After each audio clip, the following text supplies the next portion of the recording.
Okay, we talked about most of the Pig Latin commands that you might actually use in our previous example of finding old but good movies, but just for completeness, let's talk about all the other commands that are in Pig Latin. It's actually not that big of a list. So even though Pig Latin is a whole new language, you don't have to feel too intimidated about it, because there's really not a whole lot to it.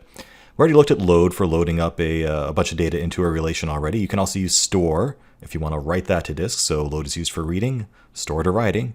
And that is something you'll use pretty often, so I actually put an example of that here. So the syntax would be like store, the name of your relation, into whatever file name you want to save it into. And if you want to use some sort of delimiter apart from a tab, you can say using pig storage, whatever your delimiter is. And we'll look at some other storage classes you can use as well. You can also write things out to JSON or whatever you want, Parquet. There's a bunch of options there. So, obviously if you're in production, you're probably going to want to write your results to a file somewhere as opposed to just dumping them out to, the console. That's not going to be terribly useful, right? Seen dump before. Filter, we've already used that too for just filtering things out in a relation based on some Boolean expression that you set up. Distinct does what it sounds like, gives you back the unique values within a relation. For each generate we've looked at, basically a way of creating a new relation from an existing one, going through it one line at a time and transforming it in some way. And then we have MapReduce, which was actually lets you call explicit mappers and reducers on a relation. So, you don't have to choose between pig and MapReduce necessarily. You can actually blend the two together, which is kind of cool. Stream is also used for extensibility. You can actually stream the results of pig out to a process and just use standard in and standard out, just like MapReduce streaming does.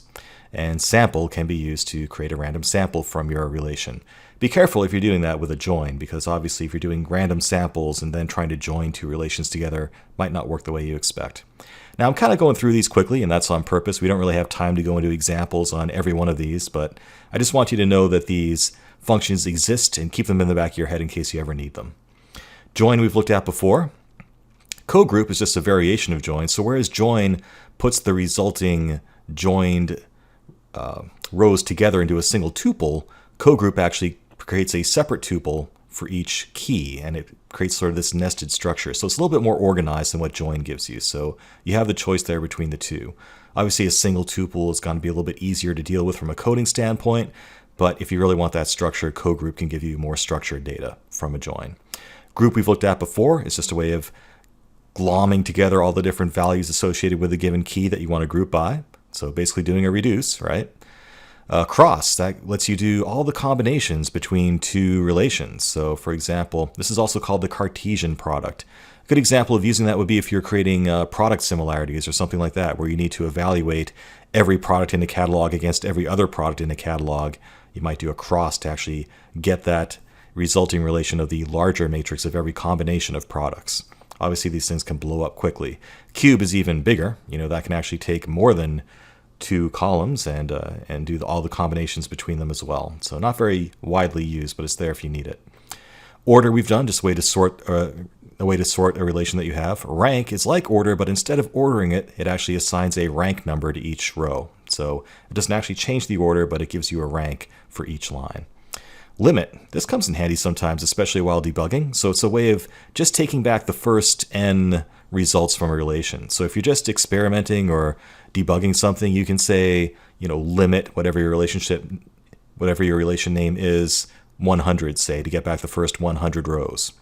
So, if you don't want to dump the entire thing out, you can create a new relation using limit and then dump out the first, however many rows you want to look at. A little bit easier. Union does what it sounds like. It takes two relations and squishes them together. Split does what it sounds like. Takes a relation and splits it up into more than one relation. Moving on. Diagnostics. We've looked at describe already. It's a way of just printing out the schema of a given relation so you can see what pig thinks is inside of a given relation, what the names are and what the types are. Explain, it's very much like a SQL explain plan, so it can actually give you a little insight into how pig intends to actually execute a given query. And illustrate goes even further in that it actually takes a sample from each relation and shows you exactly what it's doing with each piece of data as you go. So if you need to get more insight into what's going on under the hood with pig, explain and illustrate can do that for you, and describe can tell you what exactly is in a given relation at any given time in terms of its schema. UDFs, user-defined functions. Again, I don't want to go into depth here because this involves writing Java code and making jar files and all that stuff, but I'll point you to some resources if you do need to use this later on. These functions are for managing user-defined functions. So register basically says, I have a jar file that contains my user-defined functions. Please import it in. Define assigns names to those functions so you can actually use them within your pig scripts. And import is used for importing macros for pig files. So you can actually have reusable bits of pig code that you save off as macros, and you can import those macros into other pig scripts. So it makes it a little bit easier to reuse code when you're using pig versus, say, MapReduce. A few other things to go through. We looked at AVG, average, for computing the average of a bunch of stuff in a bag. We can also use concatenation, count to count up how many things are in a bag, max to get the maximum value, min to get the minimum value, size, and sum. Sum just adds it all up.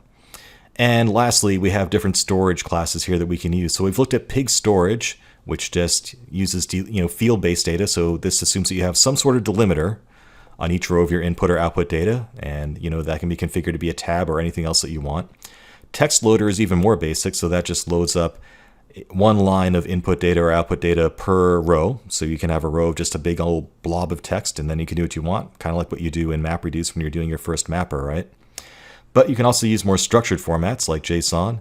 Avro, we haven't really talked about Avro yet, but that's a data format that's, more specifically a serialization and deserialization format that's very popular with Hadoop. It's amenable to having a schema and also to being splittable across your Hadoop cluster. So you might come across Avro files from time to time. Parquet, another popular data format. It's a column-oriented data format, and we'll talk about that later in the course. Orc storage, also another popular compressed format. And finally, HBase storage. So you can actually integrate Pig with HBase, which is a NoSQL database that we'll talk about later on as well. That's part of the Hadoop ecosystem. And there you have it. If you want to learn more, like I said, we don't have time to go into all of these. I just want you to know these functions exist. But there are some very good O'Reilly books out there if you want to go into more depth. Programming Pig is one of them. And if you want just more of a high-level overview of Pig, there's a chapter on it in the book Hadoop, the Definitive Guide, also published by O'Reilly, which is a great book that I highly recommend. So there you have Pig in all of its glory. And up next, I have a little challenge for you. Let's show what you know and put what you've learned about Pig into practice. We'll do that next.